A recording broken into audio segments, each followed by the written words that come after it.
Welcome to How I Grew My Practice, the podcast where health professionals share the behind-the-scenes stories of how they built a thriving practice. Each episode will uncover surprising challenges, victories, and life lessons learned throughout their journeys. Let's get started.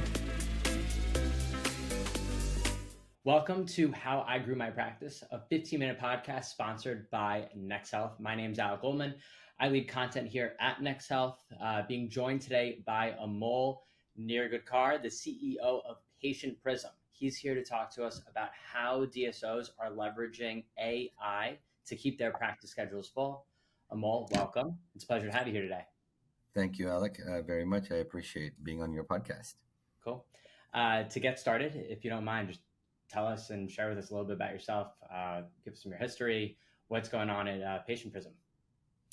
Well, I accidentally started in this business. I ran a CPA firm in the dental and the healthcare space for over 15, 16 years, doing all sorts of stuff from taxes to consulting to mergers and acquisitions.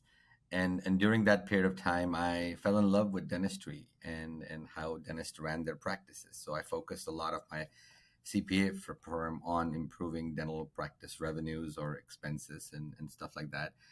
And lo and behold, like 8 years ago, I started a marketing company to help dentists acquire the right kind of patients. This was just a fun project. And that fun project led me to understand that, okay, well, here are the challenges for practice growth.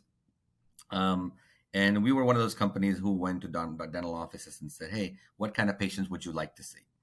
And then we delivered those patients via all sorts of, all the stuff that SEO was just coming about and video marketing and all that stuff.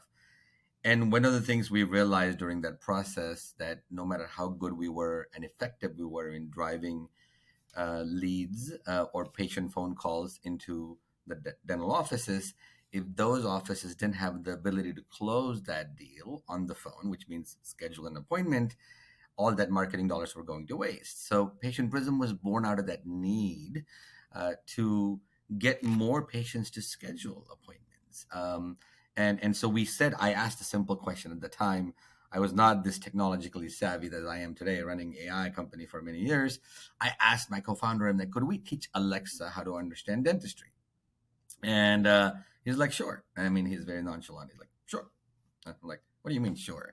And lo and behold, we utilize something that powers Alexa, powers Siri, powers all these devices, which is the division of AI called natural language processing, which teaches machines how to understand human language. And we leveraged that technology, started building a product that would allow dental practices to understand who's not booking, why are they not booking, and what they could do about it. So that's the birth of Patient Prism. Very cool. I mean, before jumping into, I'm sure, all the new technology that you guys are working on at Patient Prism and the thoughts that you have there, it might be a silly question, but what are some of the key goals for DSOs in 2023? And are those changing year over year from what you've seen in the past? Well, some are changing, primarily because the dynamics of the dental market changed post-pandemic, right? But for the most part, everybody has the same goals. The industry is maturing, and it kind of started 20 years ago, accelerated in the last decade, and then kind of is now in its third 3.0 phase of growth, right? 3.0 is that there was a first set of DSOs that came about. They became very big, like Heartland and PDS and Aspen. They built amazing businesses. The next 2.0 was right before the pandemic, where there was a lot of emerging groups starting to form, to aggregate practices and hopefully create the next Heartland or the PDS or whatever it was. And it's great. Many of them in the pandemic, their business models were tested to see if they were in it for the right reason. Are they really providing support services to their members? And then the 3.0 version really evolved after the pandemic, where now everybody's honing on to what the business model needs to be. But I think there is some amazing activity going on with emerging groups that are trying to figure out how to leverage various things to improve the patient experience. And those are I think there is a lot of thought put into patient experience now and the patient journey. But if you were to ask me, I mean, what are the top goals that DSOs have today?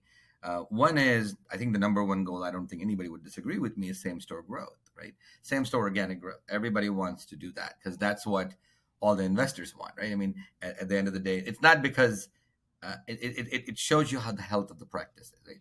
You want to have good same store growth. At the same time, you want to have good margins, right? In the same time, you cannot have growth that comes at a very high cost. You want to have good operating margins and good EBITDA margins because those matter. You want hopefully double digit same store growth. Hopefully, you want double digit EBITDA margins, and that's the goal that people have. In the spirit of having better margins, in 2023, the big thing that I'm hearing from the DSOs is how do we cut costs? Right? Because obviously, as we know, we're in a rate hiking environment. Inflation is out there, and the Federal Reserve has basically doubled interest rates over the last year, which is the fastest it's ever done it in the history. So all of a sudden, if you were paying 7% on your debt, all of a sudden you're paying 11%. So that's squeezing margins, not EBITDA margins because EBITDA is added back, but squeezing cash, right? So there's less cash. So they're figuring out how to meet budget by reducing costs. So growth is number one, reducing costs is number three, capacity is number three, and number two, reducing costs was number two, improving capacity. How do we see more patients within the constrained environment that we have, right? It's not that easy to just go out there and expand capacity, right? Patient demand's always been high, and despite only 50% of patients actually calling a dental office. So we have a huge opportunity in dentistry to get more people in the mix. But how do we increase capacity? Right? How do we increase capacity to see more patients within the constraints that we have is a huge concern right now because days booked out is a huge factor currently in DSOs, dental practices. I mean, sometimes new patients have to wait 100 days to get a new appointment. 100 days is not acceptable. Well, they're not going to show up, right? We're going to have lots of no-shows and cancellations because nobody wants to wait today. In today's world, in Instagram, Snapchat, TikTok world, nobody has the patience to wait 3 months to see a dentist. If they want something, they want it now. They want the dopamine now, right? They want all the chemicals now, and the exciting chemicals. So capacity is important, and DSOs are thinking about how to creatively think about adding more capacity. Recruitment and retention is a huge deal. It's been there for a long time, but there's a bunch of, in the hygiene, for example, the hygiene area, many hygienists retired during the pandemic. They don't want to come back. So there is a shortage of doctors and hygienists, but there's also a shortage of assistants. There's also a shortage of front office. So overall, we are in a shortage environment, and the ADA says we're going to be in that environment till I think 2026 or 27. So recruiting the right people on the bus and retaining them is a very big goal for DSOs. And I think the fifth thing that I would say, it's kind of my thought into this process is, I think DSOs are struggling, have struggled as they grow in size and number and people and all the things that grow with an organization that has more and more practices. They are struggling, or they're aspiring to convert information they have into insight, and they want to convert that insight into foresight so that they have a more predictable way of growing, right?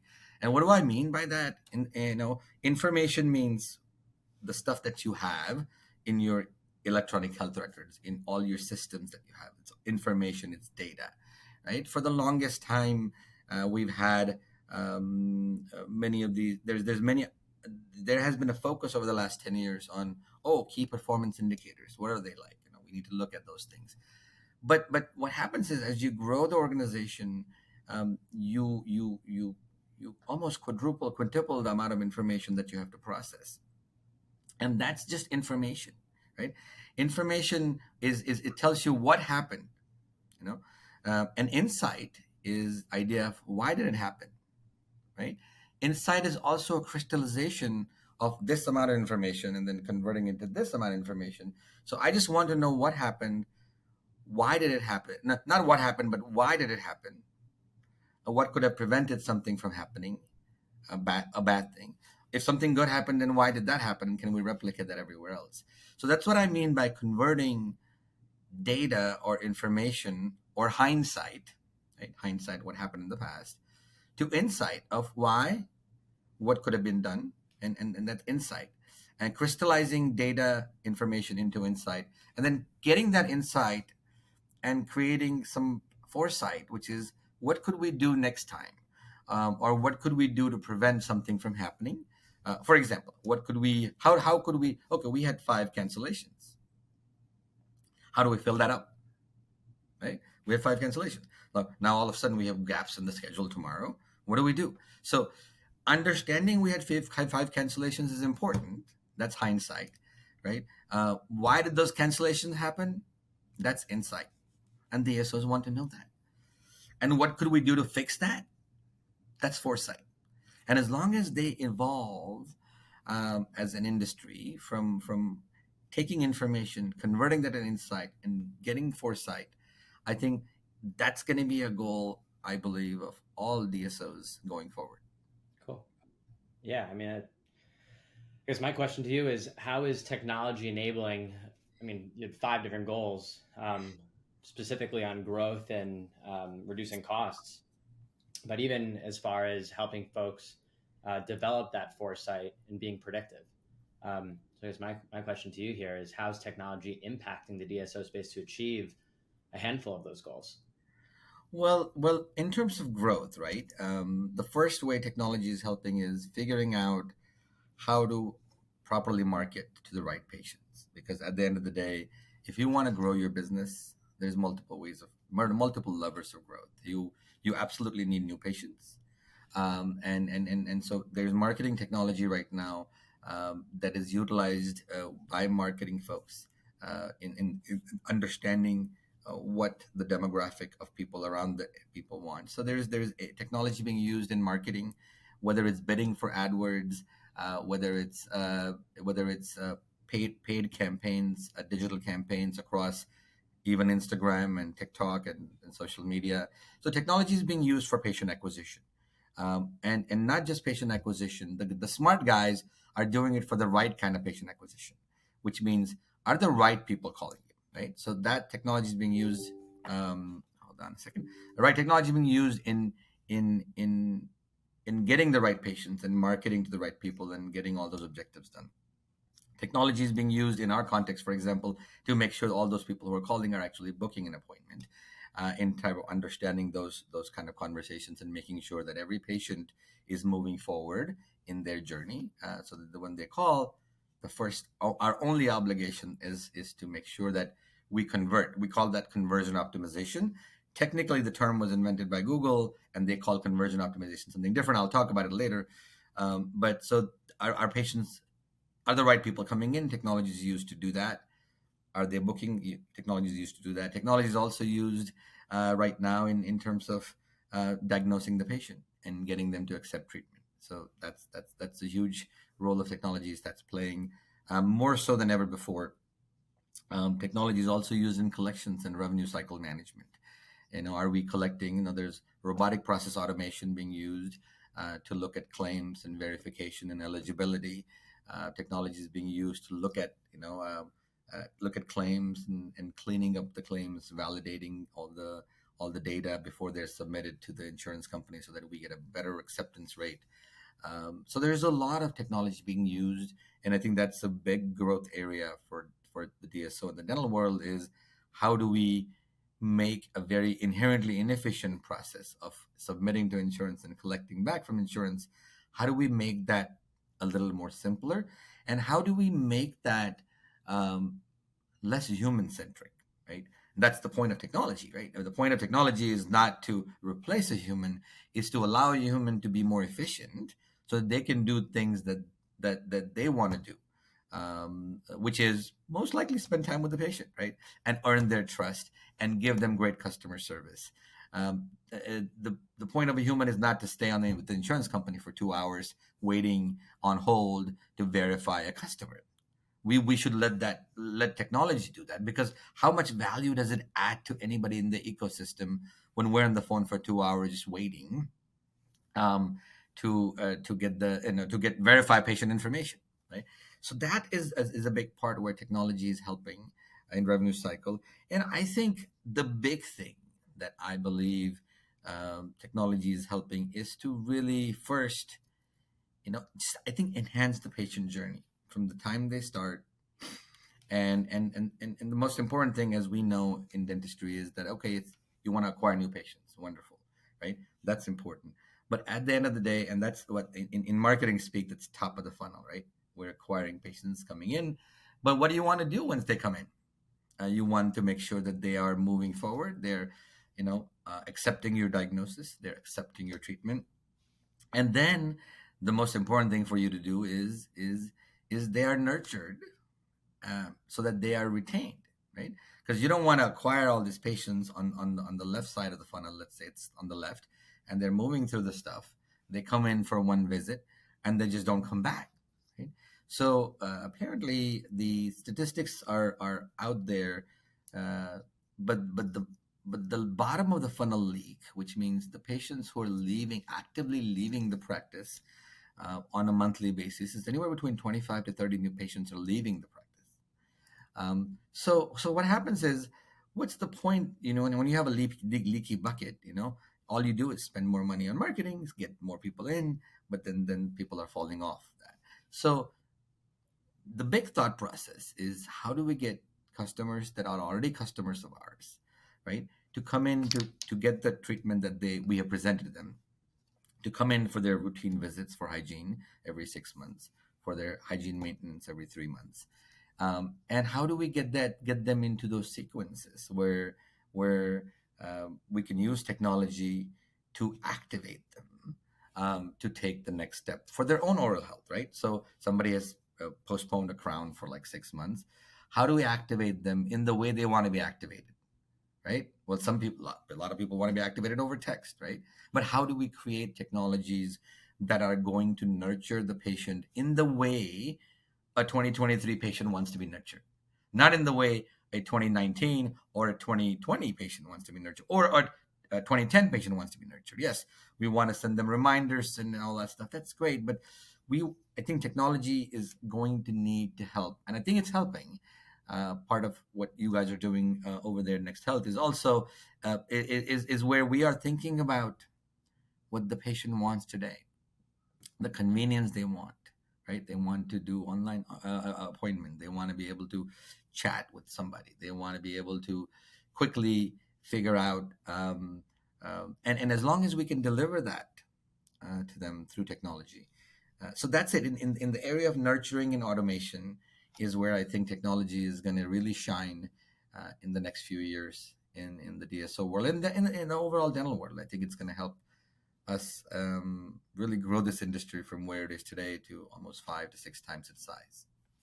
Yeah, agreed. Amol, if you don't mind, so there's lots of technology that has been out there within regards to bidding on Google keywords and leveraging technology like HubSpot and all these different market automation tools. Can you share a little bit on the newer technology, or perhaps new AI technology, that is really enabling growth for DSOs? Well, I'll start with my own because Sure. it starts at the front of the funnel, right? Yeah. One of the big things that we've done is used a combination of AI, natural language processing, neural networks, deep learning, even to an extent, what GPT has done over the past few months. We don't necessarily use that specific technology, but the thought process that went in training a language model, we did it in house. But the idea was to be able to understand a patient conversation in real time on the phone. Because remember, as I said at the beginning of the podcast, that there's lots of patients who are calling the dental office or the DSO based on these marketing leads and marketing campaigns, but only maybe 55 to 60% of them are actually booking an appointment, and that was a big waste of marketing money, right? Because you spend the money to drive the lead in, and you're not able to book, and as a result, these practices were not growing as much as they should have grown. So what AI with Patient Prism does currently is first it evaluates, uh, are the right patients calling, number one, right? Are the right patients calling the in the right amount at the right cost, right? So you want, okay, I'm an implant dentist, I want to see more implant calls coming into my file, right? Because I have hired a marketing company or I have a marketing director that wants me to drive more implant leads into my office, and that's their job, right? And so I go back to my marketing days and say, hey, I was held accountable for driving the right type of growth, not any growth, the right type of growth. And the right type of growth is the most profitable growth. And what's the most profitable is those high value new patients, right? They drive a lot of high growth, right? So if you're an implant dentist, if you see, if you place 4 implants a month versus 10 implants a month, the profitability is just outstanding because after your fixed costs have met, almost 70% of that implant production is profit. So what we do is we understand the conversation to understand, did the right patients call and did they book an appointment? And number two is, in the right amount at the right cost, but did they book an appointment? So technology helps, from our perspective, to figure out is marketing effective and is your front office effective in getting those people in the door. And if we're not booking them, then the AI also helps in understanding that do you have capacity concerns, operations concerns, training concerns, and so forth. The second part where technology is affecting a lot is technologies in computer vision. So the other aspect of AI is, one is natural language processing, what looks at language and stuff, but the second aspect is AI that looks at vision, looks at radiographs. Right, it was done in medicine for a long time, before it came into dental, but there's companies out there right now like Pearl, that are looking at radiographs and trying to standardize diagnosis, right? What they have seen across the board is that there is a huge variance in how treatments are diagnosed. The same dentist will diagnose a treatment plan worth $100, and another dentist, for the same treatment plan, will diagnose $1,000. And so there is a huge opportunity, for the dental industry to take advantage of these models, these computer vision models that are looking very deeply inside the X-ray to see things that sometimes a human eye may not see. It doesn't mean that the dentists are bad at reading X-rays. That's not the point. The point is the ability for AI to see things that normally humans don't see is what AI is, right? In our context, it's the same thing. It's that you didn't notice that pattern, or you didn't notice it quickly enough. If you had all the time in the world, you could see an X-ray for like 15 minutes. Great, maybe you could see everything, but there's no time. Right? You want to understand why. So you want to understand that, and then it's also a matter of patient trust in that world, right? Because sometimes patients don't trust the dentist that, are you just doing it because you want to buy that next Mercedes or whatever it is, the nice car outside? Are you telling me the right thing? So now it's helping earn patient trust because now the diagnosis is right in front. Like, oh, you have bone loss of 30%. If you don't take care of this crown right now, your bone loss could be 50% and you could lose the tooth. That is that. So now it's no longer opinion. It's just math, right? And so you can't argue with math. 2 + 2 is always 4, and now you see 30% bone loss, 50% bone loss, or you see that your restoration for your crown needs to be replaced. There is a mathematical formula that the computer vision system is going to give you that makes you feel that, oh, I can trust this. This is not just the doctor telling me. Looks like I need to do this, or I need a root canal, whatever it is. So that's where AI is helping a lot. I think, and then the third thing I said earlier, AI is actually working, which is not truly AI yet, but it's helping understand claims and making sure that the revenue cycle management process where we are filing the right claims, and AI is helping in making sure that our claim process is complete. We're attaching all the things. or it's figuring out that, hey, maybe you're not attaching everything to get paid, right? Um, you can, for example, get paid for a panoramic X-ray and a bite wing at the same time. So AI is thinking through some of these things, that mistakes humans could make, and getting us to be better at getting insurance processing done. Robotic process automation is not AI. It's just a matter of training a robot to do human things, but that's helping as well. But I think AI is going to be introduced in some of these things, and it is already been, um, to kind of help optimize collections. So I think those are three things. I think acquire new patients of the right kind, diagnose them better and get more case acceptance, and help you collect more money. Those are three ways I think AI is helping DSOs and dental practices right now. Amol, do you see that this is widely being adopted at DSOs specifically, but dental practices? And for those who have not adopted it, I guess where do you learn to find out more and get perhaps as caught up to speed as yourself? It's not widely adopted. Any new technology, there's early adopters, That's right. and those guys we're in the early adoption phase right now. We're not nowhere close to being a mature market as AI goes. I think the advent of ChatGPT is going to accelerate people's attention towards AI. Not that ChatGPT is the answer for everything. I mean, it's just not, right? There's limitations for generative AI and everything else. But what ChatGPT has done very, very quickly since last October when it was launched, it has shown focus. It's shining a focus on AI and what it can do.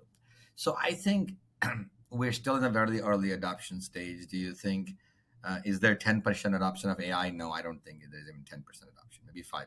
Oh, yeah. But I think we're going to have an exponential curve over the next few years, driven by all the advances in AI that have not necessarily related to dentistry, but they're just overall, and overall acceptability of AI and all that stuff. So I think the next 5 years are going to be incredibly amazing, for technology, for AI, to really to become a utility. At some point, it's going to become a utility, right? It's nowhere close to it today, but at some point, people will say, we have to know this. We have to have this. Just like you have to have a power on, you have to have air conditioning or heat during the winter. You have to have AI, because without that, we can't run our practices. We don't want to run the old school practices. So the transformation of that, typewriters took a little while, right? When word processors came out, it took a little bit. Computers as well, in the 70s and the 80s. I mean, they took a little while to kind of get there. In industrial revolutions, the machine took a little while to do the stuff that the humans used to do. And but it's not if, it's just when. And my prediction is that I think it's going to happen a lot faster, over the next 5 years, and people who actually adopt this early, the early adopters are going to win.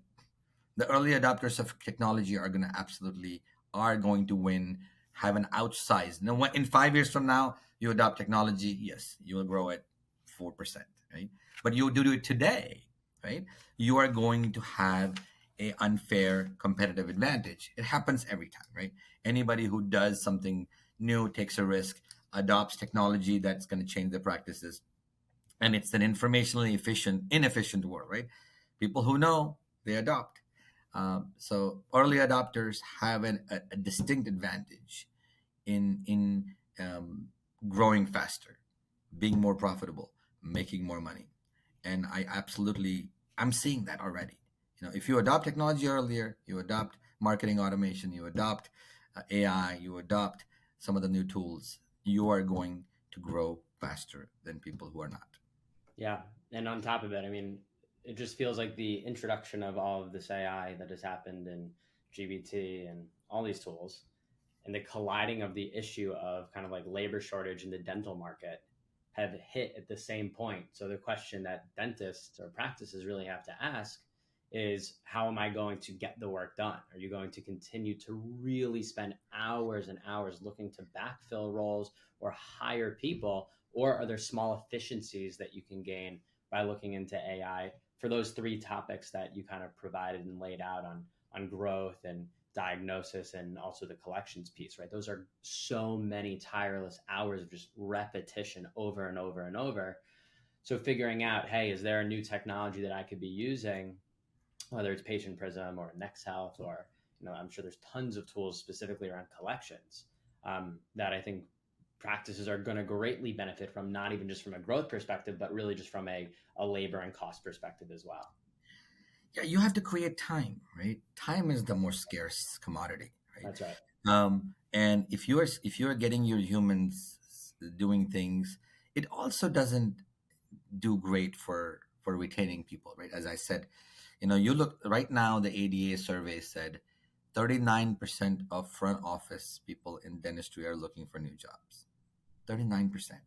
Why? And actually, it's anywhere between 20 and 40% is all the people who are looking to change jobs. And some of them are moving away from dentistry. So what we have to do is we have to make their jobs easier. We have to give them the tools that'll allow them to do things that make them more fulfilled and not like stay on the phone for 2 hours, right? Okay. And make them more efficient. And you want the next generation of kids who are coming into the workforce, and I call them kids now, I cannot believe that, are looking to grow. They're looking to make money, but they're also looking to do cool things and to adopt things where they can really take their God-given gifts and deploy them at the highest level. Whether you're a dentist, you want to apply, perform at the highest level. But even if you are a front office person, you want to perform at the highest level, right? And you don't want to feel that you're in an environment where it's a dead end, where there's no learning happening. So absolutely, is technology an option today? No, it's not. But we've got, in order for us to even retain our people and inspire them and continuously motivate them to perform at the highest levels, we have to support them with technology that will allow them to do better things than just the mundane, routine stuff that all healthcare practices have done for the last 20, 25, 30, 40 years. Yep. And that's really, so it's an imperative. It's not an option. Not everybody's going to get that imperative in 2023. The guys who do understand that it's an imperative are going to benefit handsomely because their people are going to reward them. The team members are going to reward them with loyalty. That, man, I like that my companies invest in technology. I'm learning a lot. I'm getting to upgrade my skills. They're giving me opportunity to talk to patients and do other things that I really love. I don't necessarily love, doing mundane stuff. It's not. It's boring. It's like it's not food for my soul or my mind. That's right. Amol, we're coming up. I mean, I've been really enjoying the conversation. You're extremely wise in all of the AI stuff here. But I want to make sure that you got any last thoughts in before we close out for this conversation. Yeah, I mean, I think if I was a DSO today, right, I have multiple priorities, and I am technically a vendor in the space. And you guys, there's not, you go to a DSO show, there's 500 people, right? How do you choose technology? How do you choose what to adopt? Given that there is a lot of noise out there. Oh, you need this for that, this for that, this for that. You need apparently you need 19 other technologies right now to run your DSO, and that's a frustration, right? So how do you choose technology that's going to help you grow the business and not be not be so suffocating to your team members, right? So one of the things that I talk to people about is that first and foremost, you have to pick technology that makes life easier, not harder, right? That makes the people, your team members, if you're going to give them another thing to do, and it's going to burden them with more tasks to do, then first of all, it's not going to be adopted. People are not going to use it, right? So you have to figure out what technology are out there that are helping you consolidate things, right, into a smaller amount of solutions. You cannot do one solution for everything. It's just not out there, right? But instead of 19 solutions, can you use 10? Right? Are there technologies that allow you to consolidate the tech stack that are going to help you so that you can focus on things, right? You also want to focus on technologies that are going to give you insight and foresight, not just hindsight. So that are going to give you things to do, not just like loads and loads and loads of KPIs. Nobody cares about them. The more KPIs you see, the more blind you get to all the information, and then you ignore everything.